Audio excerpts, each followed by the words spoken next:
13 જૂન 2025 એક એવી રાત જેણે મિડલ ઇસ્ટના ઇતિહાસને હંમેશા માટે બદલી નાખ્યું.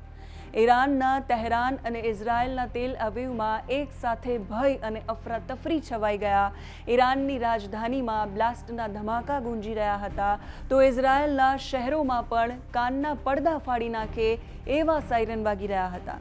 દાયકાઓથી ચાલી રહેલી શેડો વોર, જે અત્યાર સુધી સ્પાય એજન્સીઝ અને પ્રોક્સી એટેક્સ દ્વારા લડવામાં આવી રહી હતી, અચાનક ખુલ્લી જંગમાં બદલી ગઈ. ઇઝરાયલ દ્વારા આ એક ડીકેપિટેશન સ્ટ્રાઇક એટલે કે લીડરશિપને ખતમ કરવાનો હુમલો હતો, જેનો ટાર્ગેટ હતો ઈરાનનો ન્યુક્લિયર પ્રોગ્રામ અને એની ટોપ મિલિટરી લીડરશિપ. આ હુમલામાં IRGCના ચીફ હુસેન સલામી અને કુદ્સ ફોર્સના કમાન્ડર ઇસ્માઇલ કાની જેવા ઘણા મોટા માથા માર્યા ગયા. ઈરાની મીડિયા અને અધિકારીઓ અનુસાર આ હુમલામાં 78થી વધુ લોકોના મૃત્યુ થયા અને 320થી વધારે લોકો ઘાયલ થયા. આ ઉપરાંત બોરુજર્દમાં એક જૂના કાર ઉત્પાદન પ્લાન્ટ અને તહેરાનના મહેરાબાદ એરપોર્ટ પર આગ લાગવાના રિપોર્ટ્સ પણ હતા. ઈરાને ઓપરેશન ટુ પ્રોમિસ 3 હેઠળ ઇઝરાયલ પર મિસાઇલ્સ અને ડ્રોનનો વરસાદ કર્યો. ભલે ઇઝરાયલની એર ડિફેન્સ સિસ્ટમે મોટાભાગના હુમલા રોકી દીધા, પણ કેટલીક મિસાઇલ્સ તેલ અવીવ જેવા શહેરોમાં ત્રાટકી. ઇઝરાયલની એડવાન્સ્ડ એર ડિફેન્સ સિસ્ટમ હોવા છતાં કેટલીક ઈરાની મિસાઇલ્સ એને ભેદવામાં સફળ રહી. મધ્ય ઇઝરાયલમાં મિસાઇલ હુમલાથી 2 નાગરિકોના મૃત્યુ થયા છે અને ડઝનેક લોકો ઘાયલ થયા છે. આ ઘટનાક્રમનું સૌથી મહત્વનું પાસું એ છે કે બંને દેશોએ દાયકાઓથી ચાલી આવતી પ્લોસિબલ ડિનાયબિલિટી એટલે કે હુમલો કરીને પણ જવાબદારી ન સ્વીકારવાની પોલિસીનો ત્યાગ કર્યો છે. પહેલાં ઇઝરાયલ સિરિયામાં કોઈ ટાર્ગેટ પર હુમલો કરતું અથવા કોઈ વૈજ્ઞાનિકની હત્યા થતી ત્યારે ભાગ્યે જ ઓફિશિયલી જવાબદારી સ્વીકારતું. એવી જ રીતે ઈરાન કોઈ પ્રોક્સી હુમલા માટે ફંડિંગ કરતું, પરંતુ સીધી સંડોવણીનો ઇનકાર કરતું. પણ હવે ઇઝરાયલે ખુલ્લેઆમ ઓપરેશન રાઇઝિંગ લાયન અને ઈરાને ઓપરેશન ટુ પ્રોમિસ 3 શરૂ કરીને એકબીજાના દેશની ધરતી પર સીધા મિલિટરી હુમલા શરૂ કરી દીધા છે.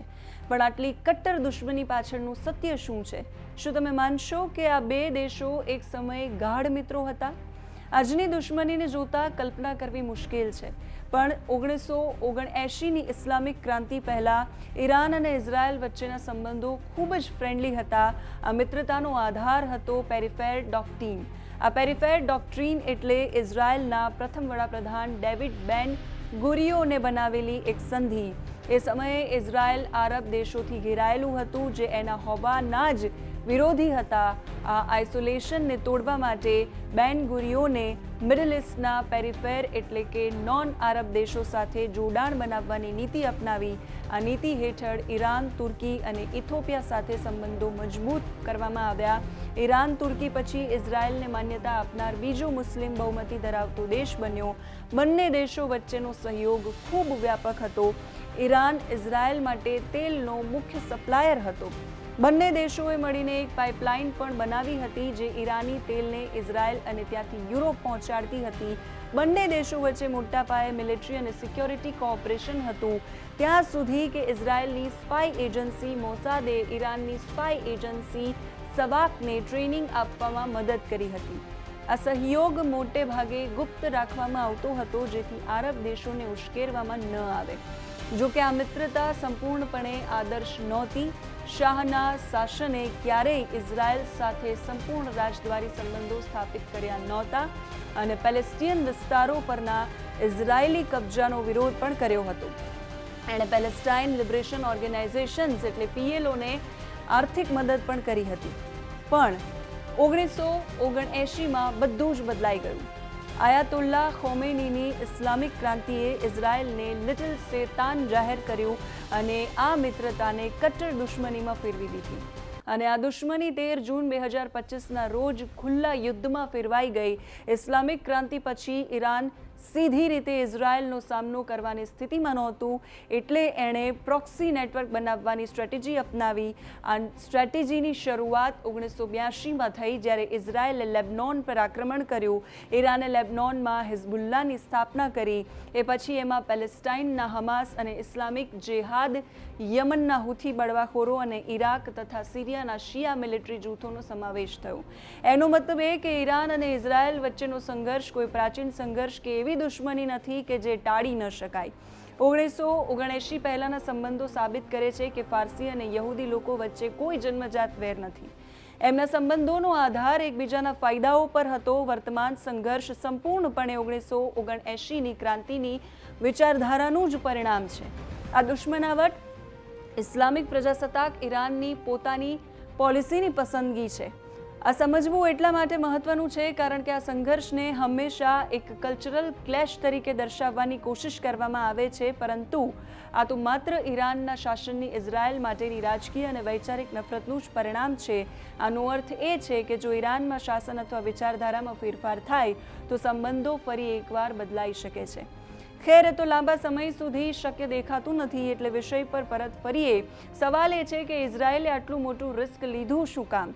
જવાબ છે ઈરાનનો ન્યુક્લિયર પ્રોગ્રામ. ઇઝરાયલ માટે ન્યુક્લિયર હથિયાર ધરાવતું ઈરાન એક એક્સિસ્ટેન્શિયલ થ્રેટ એટલે કે અસ્તિત્વનો ખતરો છે. ઈરાન આજે 60% શુદ્ધતા સુધી યુરેનિયમનું એનરિચમેન્ટ કરી રહ્યું છે, જે હથિયાર ગ્રેડથી માત્ર એક ટેકનિકલ સ્ટેપ દૂર છે. એક્સપર્ટ્સનું માનવું છે કે ઈરાનનો બ્રેકઆઉટ ટાઈમ હવે લગભગ શૂન્યની નજીક છે. આ સંઘર્ષ એક સ્પાય વોર પણ છે. રિપોર્ટ્સ પ્રમાણે મોસાદે ગુપ્ત રીતે ઈરાનમાં હથિયારો ઘુસાડ્યા, એક છુપાયેલું ડ્રોન બેઝ બનાવ્યું અને હુમલા પહેલાં જ ઈરાનની એર ડિફેન્સ સિસ્ટમને અંદરથી જ નિષ્ક્રિય કરી દીધી.